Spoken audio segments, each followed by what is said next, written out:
Okay, so let's start. This point in my life, I moved in with my new foster mom. Me and my foster sister, Christian, moved in. Christian was a 12-year-old girl at the time, and we lived together in this new home. And it was because we had established some type of relationship, so they wanted us to stay together because of trust and things like that. So the house was decent that we moved to. It was in Detroit, but on the inside, it was really, really bad. I mean, I'm talking mice, rats, everything. They were running all around the house. And it was just not what I was used to. I was used to clean, upkept home, beautiful inside and out. Of course, I was used to, the bad things as well, but this was just like something that was new to me, and I was not familiar with it at all. The mother and daughter relationship was really, really rocky. It was like they argued all the time. Sometimes they would go to blows. I have witnessed her take her grandmother's wig off and ran. And it was like that. And I was like, okay, what kind of foolishness is this? This house is beyond crazy. So that was definitely an adjustment. They always was calling each other bad names. Like, it was nothing. Like, they were girlfriends. It put you in the mind of them being friends with each other as opposed to a mother and daughter relationship. We went to church. We went to a church that was down the street from the house. The church was okay, but I can't really remember anything, so I don't know if I learned anything from it. So I'm just gonna say that. In this church, we met another girl there that knew the girl that I stayed with. And yeah, it was some secrets that were told once I met this girl. And yeah, we're going to keep it there for right now. So yeah, at this point we met this young lady that was going to this church. And at that point, when I met the girl at the church, she told me like, yeah, so the girl that you live with, we mess around at the church. Yeah. So I was like, what? Where they do that at? So anyway, and I do have my notes. It's just a lot. So I was kind of like weirded out, but weirdly intrigued at the same time. And when you of the world, things are definitely not making sense. It's not a normal situation in your brain. You just be like, oh, that sounds cool. You jumped off the bridge. I'm going to do it too. Yeah, dumb. Okay. So anyway, at this point, while she's talking about all of this stuff and I'm becoming intrigued, I got initiated into lesbianism. Yeah, unfortunately. So we would talk about it, and I would tell her like, no, I never tried it or nothing like that before, but I didn't mind trying it because it was taboo. So we went to the mall one day, and it was this girl there that I knew of from school.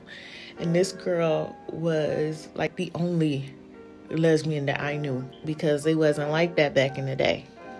Okay, so I told her, hey, that girl over there gay, like that. And she was like, well, try to hook me up. And I'm like, I ain't say I was gonna do all that, but she was like, hook me up. So we ended up walking over there, and she introduced herself to her.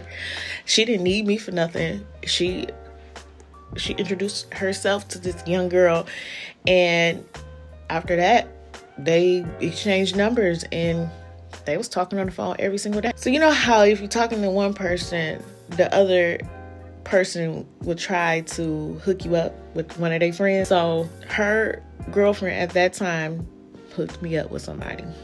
So we all met up at the mall again. And this time we went to the mall. We was walking around, and she was holding my hand. And I was like so embarrassed. But I just let her hold my hand. I mean, I don't know. Because like I said, it wasn't like that back then. And we was getting all kind of stares. Like, you see these young kids out here, what they doing? They acting a hot mess and a hot fool. Okay? So, yeah, that's how that started. So anyway, me and the girl's relationship started to bloom. And I'm talking about the one that I live with. We became close because we had something in common, I guess, and we were friends. And We just was cool. We would do everything together. We'll go after school. We'll go to anywhere, the store, wherever. We would look for jobs together. We would do all kind of stuff. We just didn't go to school together because she was in like private school or something like that. So we didn't do that. And that was good. Okay, she was bad news at that point. Bad news. So we became like sisters. And one particular time, she went inside like my stuff, and she just was fiddling and going in my stuff and touching things that didn't belong to her. And she took like some earrings of mine. So I'm like looking for her one day, like, where's my earrings? And I asked her, I was like, you got my earrings? She was like, yeah, and you ain't getting them back.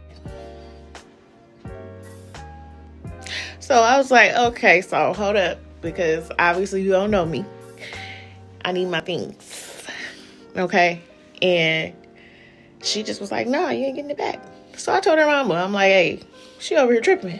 You better get her, because I ain't the one. I don't play these games. She like, beat her up. I said, excuse me.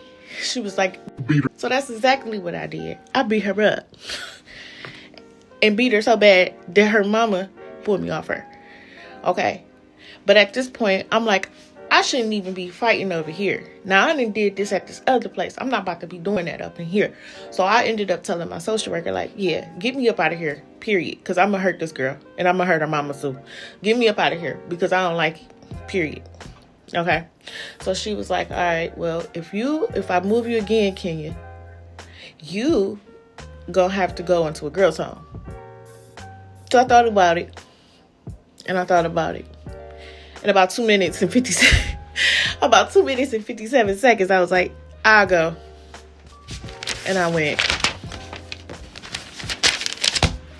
Hated it. Now, before I talk about my transition to the girls' home, I have to give a shout out to my friend that I met from there, and we're still friends today.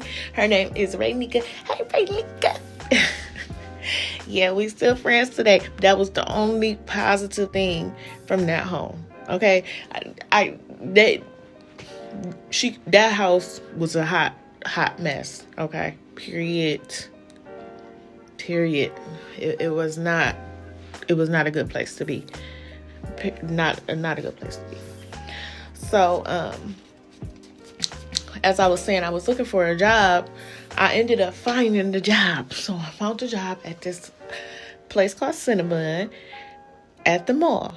Okay. And right as I was leaving, I just figured I would have to quit it because I only had like worked one day. So from there, I went into the girls' home. In the girls' home, it was all different types of people there. I mean, people from all kind of different backgrounds. I mean, you take it. People that got beat, people got abused, people got rejected, people that was abandoned, people who saw their parents do drugs in front of them. All different kind of backgrounds, all different kind of people. So I was just around that. I was around everything. I was part of the streets at that time. At that point, bad habits followed me. I seen a stud. And a stud is a person, it's a female that is a lesbian that dressed like a guy. And I saw her. I saw her there. And I was attracted to her. And I developed a crush on her. So, we just became friends at that time. Besides me and her friendship, I established friendships with other people. Like, it's one person in particular that I established a friendship with, and she's my little sister. But it's like we talk on and off, so it's never a consistent thing. But I still always claim her as my sister. Yep. So when I got to the girls' home, I was supposed to only go to school there on their grounds, but a person took a liking to me. One of the social workers that was there, she took a liking to me, and she said I could continue going to school at the school I was going to, which is Mackenzie High School. So I continued going to school there. And not only that, she allowed me to keep my job because I impressed her by having a job at 17 years old. So they allowed me to do that. And that was definitely not heard of because you were supposed to be under their supervision. But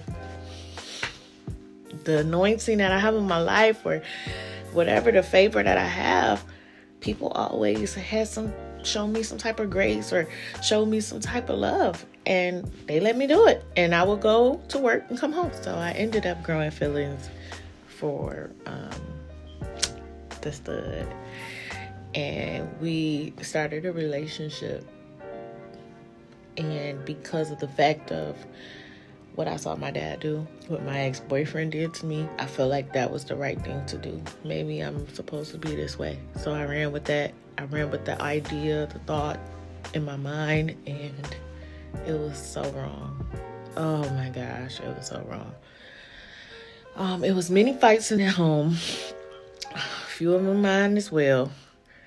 But it was some craziness. It was one girl that was there that she was like the Debo of females, and she bullied everybody and everything. It was rumors of her hitting people in the head with metal chairs and everything. And one time she got into a fight with my girlfriend at the time, and I jumped in it. I jumped in the fight, and I could have literally got beat up because she had so many spirits on her, so many demons on her. She could probably beat a grown man up. Like, she was mentally ill. But she looked at me as I kind of like pushed her, trying to get her off of the person that I was with. And she just looked at me and stopped. And she was like, no. She didn't want to fight me. And I forgot to mention this too. As I worked at Cinnabon, I used to always bring these big cases of Cinnabons home and give them to people because I'm just a nice person. That's just who I am. Maybe that has something to do with why she ain't want to fight me. Good old Cinnabon. Anyway, that's a joke. But yeah, one time I got into a big argument with this girl. Now this girl, when I was in high school, let me go back. When I was in high school, I was like always a $105. This young lady that wanted to fight me was about 6'5". For real. She was like 5'7", probably like 180. And she wanted to fight me. So what I did was I went to the store the next day when I was getting ready to go to work. And I got like a little razor, a little eyebrow shaver. And I planned on doing some damage with that. So when I came home and they were starting to start their little things that they do because they were jealous because I was leaving all the time. So they was trying to pick with me and stuff. I told her, I said, hey, you do it again, I'm going to slice you from ear to ear. Period. Not playing. So she told on me. Okay? She like, what you gonna slice me with? And whoever heard me say that, because I didn't say it in secret, I said it out loud, they told too. So I had to get my room swept. Meaning they had to go in my room and check and make sure I didn't have any weapons. And turns out I did have a weapon. I had a weapon up under my bed. And it was found. But once again, one of the social workers, and this was a different one, she hid it.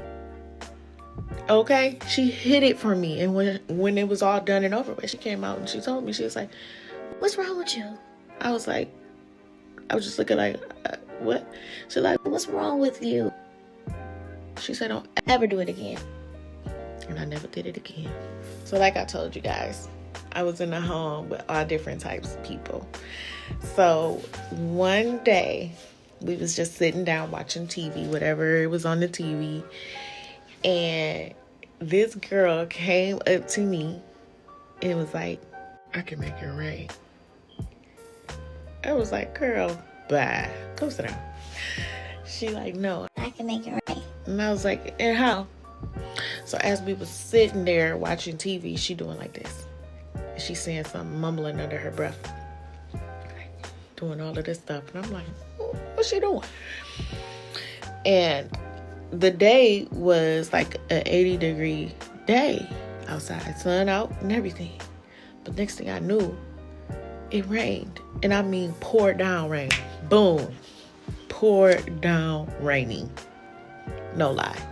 So yeah, so it's pouring down raining and I'm looking and I'm like, okay. And next thing I know, she's doing this again, whatever she was doing.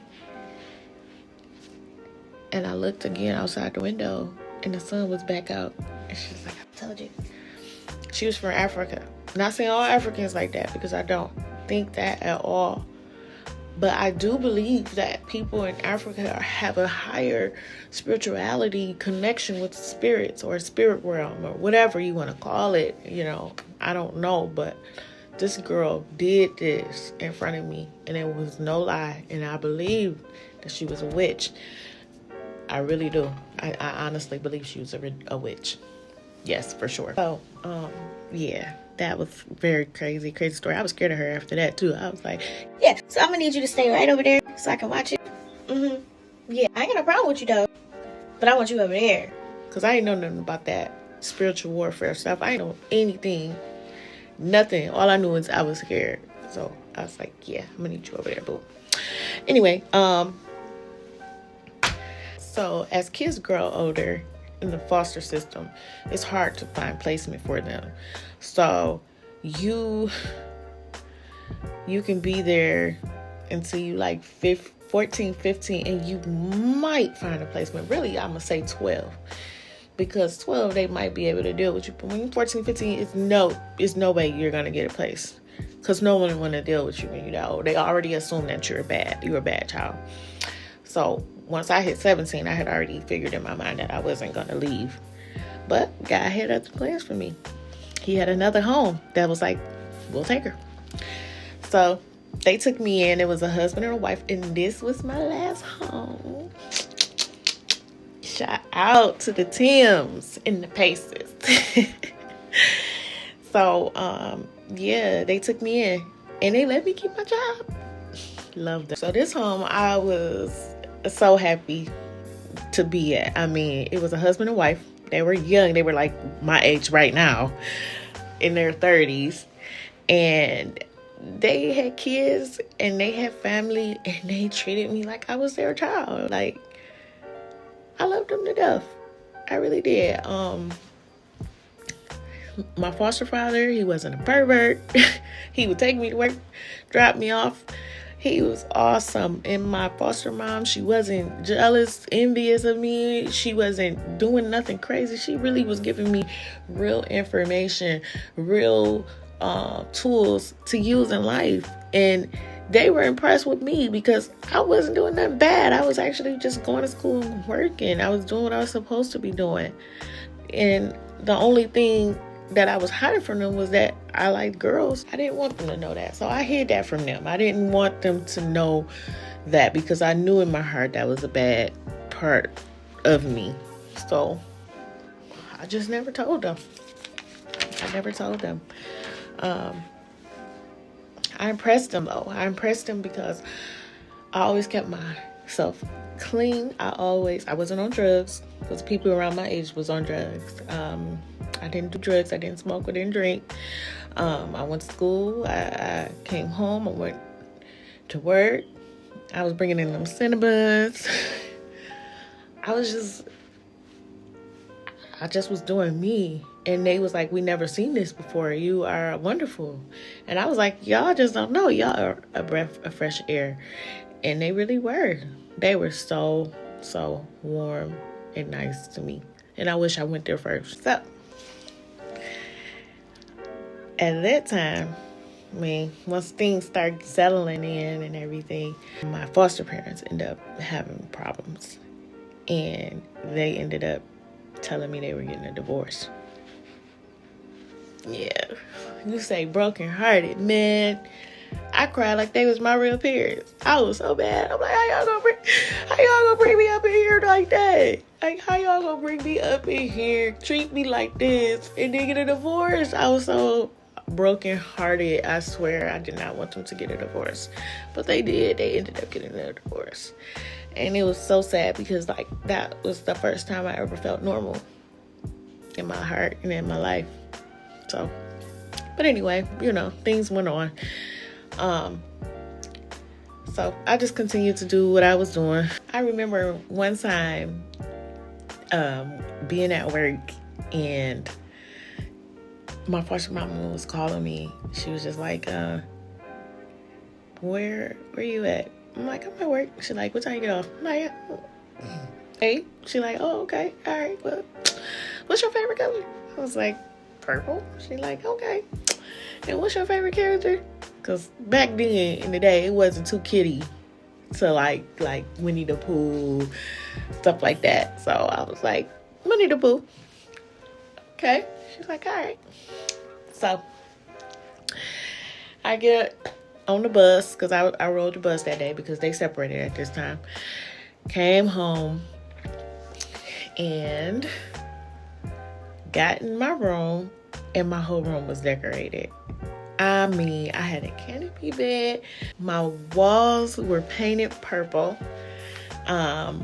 Winnie the Pooh wallpaper all up. It was a girl's dream, okay? They treated me like a princess. When I say a princess, if you said my foster mom's name, and I'm not going to say it because I don't know how she feel about this, but you would have known that you would have thought that I was her real daughter, because the way they treated me, I'm talking about just basically in tears. I was in tears like, oh my goodness, y'all didn't went too far. Ain't nobody ever did that for me. And that will always be close to my heart, because that was the first time I felt like a kid. Okay? The first time I felt like a kid. And it was such a nice gesture. So let's talk about independent living.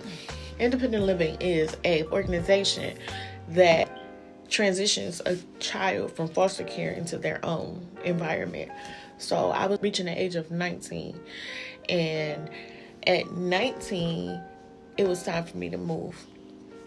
So they asked me, do you want to stay here, or do you want to move? Do you think you're ready? And I was like, I think I'm ready. So I ended up allowing them to get me to the point where I was able to move out on my own and get my own apartment. So that's what I did. I did not tell my foster mom that I chose to do that yet, because I thought it was going to hurt her feelings for some reason, because she loved me. Kept a secret, and I do feel bad about that. I should have just told her straight up, and it kind of put a wedge in our relationship too, because I hid it from her. Like, I was actually in the process of getting things for my new home, and she didn't know. So I apologize deeply. I was a child. I didn't know what I was doing. Even at 18, 19, still a kid. Independent living, what they do is they have meetings every week, and they give you stipends as well. And in these meetings, they tell you how to do certain things, how to save, how to operate in life, how to pay bills, how to do anything that a parent was supposed to tell their child. That's what they're going to do. So they're going to make sure that you have all that you need to be on your own. And it was a good situation. I'm happy with what they supplied me with. I don't think they did anything wrong. I'm grateful for that. I'm grateful for the stipends too. The stipends helped to carry out. I did have my own job. It wasn't nothing wrong with that, because they paid my rent for the first year, and my rent, that took a lot off of me.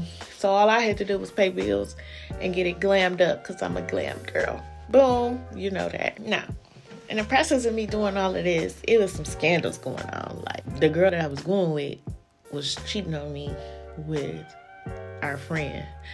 And I didn't know, because I thought we was all cool. So I ended up letting that one go. Boom. Okay, bye-bye. Then I ended up getting with her friend to make her mad. And I stayed with this person for a long time. Like, we was together like 5 years. Okay. I remember one time I got mad, and I had went to my family's house on my dad's side. And I stayed there for a couple of days because I was so angry with her, because I was told that she was cheating too. Such a messy thing. That's why I don't like that gay stuff. It's such a mess. I'd rather deal with a man any day than deal with a female. But anyway, come to find out that she was cheating too. So I stayed with my my aunt for a couple of days on my dad's side, not the other one, but on my dad's side. And she called over to her house and she was just looking for me. I don't even know how she got my number, but she did. Well, got my aunt number, but she did. And she called over there, and my aunt picked up the phone, and she was like, "Hey, can I speak to Kenyatta?" And my aunt was like, "I rebuke you in the mighty name of Jesus." I was like, "No, she didn't." She was like, "Yes, I did." I was like, "Amen, though." So she never called back because she wasn't trying to get rebuked. So I ended up going back. I ended up graduating high school. I graduated high school. I did things kind of backwards, but it got done. I had more credits than I needed. So I ended up going to the school where you can go half a days if you got all the credits you need. So I ended up graduating from this school called Clintondale High School. And I got my diploma. Then after that, I ended up enrolling into college. So boom, went straight to college. And that was a good experience as well. Yeah. So anyway, I'm living my life. I'm going through things, doing things. I'm with this girl. Life was good though, because I'm young. I'm living my life. She living her life. Our rent is getting paid. We got free money on the side because we working. Things was good. And then one day she surprised me and bought me my first car. So I mean, we did our thing. I can't say that. That's one good thing. I can say we did our thing. But we used to fight, and sometimes things got a little rocky. And one of my neighbors used to hear us arguing, and she wanted to befriend me. I remember one day she spoke to me and was like, "Hey, I be seeing you and your girlfriend out the window." And I'm like, "Okay." She's like, I wouldn't mind having you or her. Stuff like that. See, don't get me wrong. I was doing things too that I had no business doing. And I was living a lifestyle that was not favorable in the eyesight of the Lord. But I was nasty. I always had nasty people approaching me, pushing up on me. So when you did that, it annoyed me to the core. So I was like, what? Anyway, we ended up becoming friends. We ended up becoming friends because I was friends with her uncle. Her uncle lived upstairs from her. Her uncle used to host astrology parties, and he would read our horoscope because I thought that stuff was fun. So he made a birth chart for me, and he would read my horoscope and tell me why I am the way I am. Yeah, so me being the tender age of 19, maybe 20 at that age, at that time, I was going into a grown man. And this man was like 60 years old. I was going upstairs to his house. His house, sitting with him, and he talking to me, and he reading me and all of this stuff. Yes, it was going down like that. And I wasn't scared. I was out of my complete mind. I don't know what was wrong with me. And not only that, I would bring other people, and we would get our charts ran and birth charts and all of this folly that was going on. So anyway, I ended up being her friend. Come to find out, these people were the managers of the apartment. Didn't know that. Okay, so a lot of mess and jumped off just off of that itself. So that's why you have to be careful, because when people say you don't know who's watching you, you really don't know. You really don't know who's watching you. I befriended this girl. Me and my girlfriend at that time befriended her. Okay? We befriended her. And one day, me and her got into a fight. Me and my girlfriend. We got into a fight, and I had pulled her hair out of her head because I was mad about something. I can't even remember what. I think she was trying to cheat again or something. I pulled her hair out her head. We became cool again. We, relationship things. But do you know, 6 months later, we found her hair that I put out her hair in our mailbox. Come to find out, that girl was a witch. And she told me like, yeah, I dabble and dabble in witchcraft. So at that point, like I said, I don't know no better. I'm like, girl, like, whatever, that'll work. That don't work on me because I serve Jesus Christ. That don't work on me. No. She put a curse on this girl that I was with, and she turned into a full-blown alcoholic, and I don't know if she still is to this day, but that's what she was at that time. So my ex went through a lot of hardship. Like, everything she did failed. And I don't know why she put the curse on her, not me. I couldn't even tell you. And I'm glad she didn't. But yeah, who knows? She could have. She could have too. I could have had a curse put on me too. It's so serious to be careful of who you befriend, who you tell your business to. Because these people are out here and they really doing this. They really dabbling in witchcraft. They really are. She told me out her mouth that she did this. And she told me that she watched me. She watched me every day. And I just knew she was watching me because she would yell out the window sometimes, hey y'all, smiling all the time. And out here just cursing somebody. So the next thing that happened was I grew tired of the same old with my ex at that time. I didn't want to be with her no more. I didn't know how to say it because we was together for so long. We was together like 5+ years. So I was kind of caught and stuck in a situation of tell her or not tell her. But it was done because she had got caught doing stupid stuff and I wasn't feeling it no more. So eventually she left. Still was in that phase of liking women or whatever. So I continued liking them.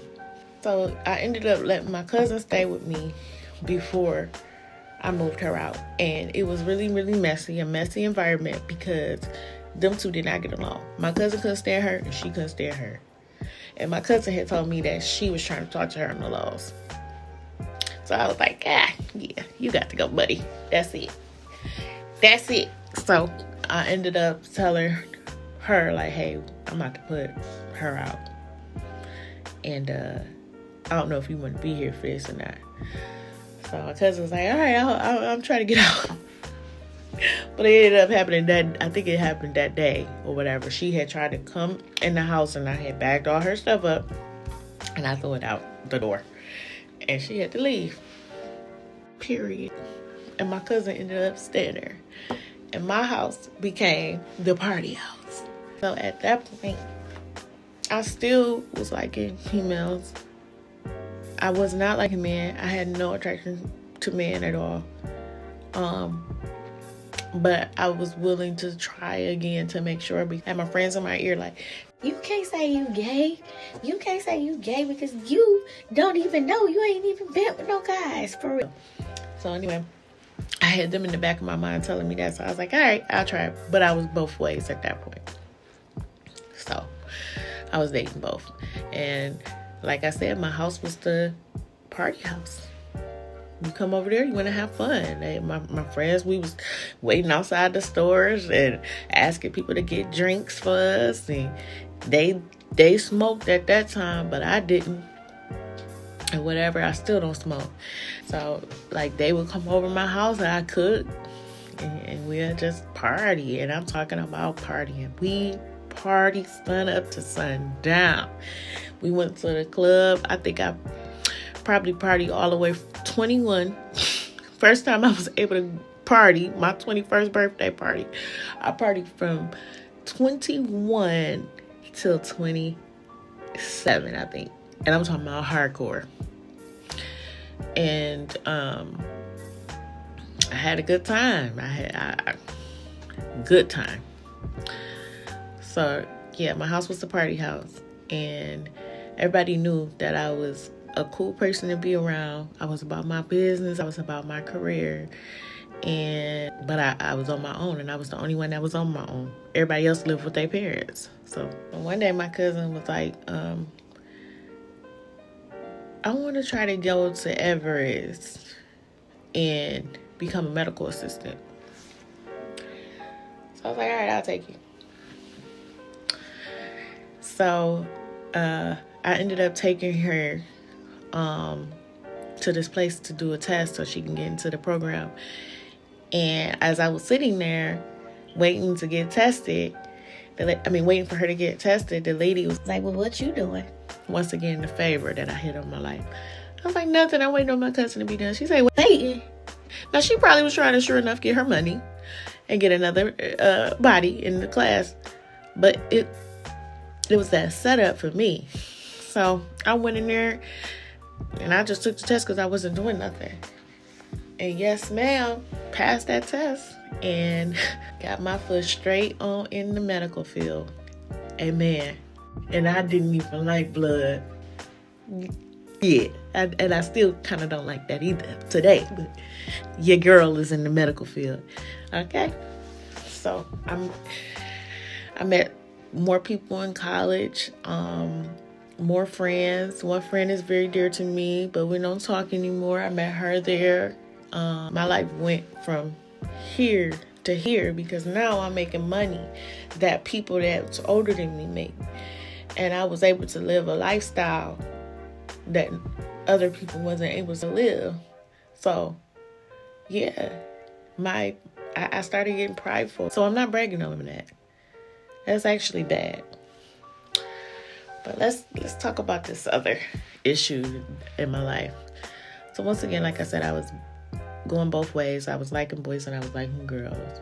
But I liked girls more. No attraction to men whatsoever. I was at the bus stop one day with my cousin and her mom.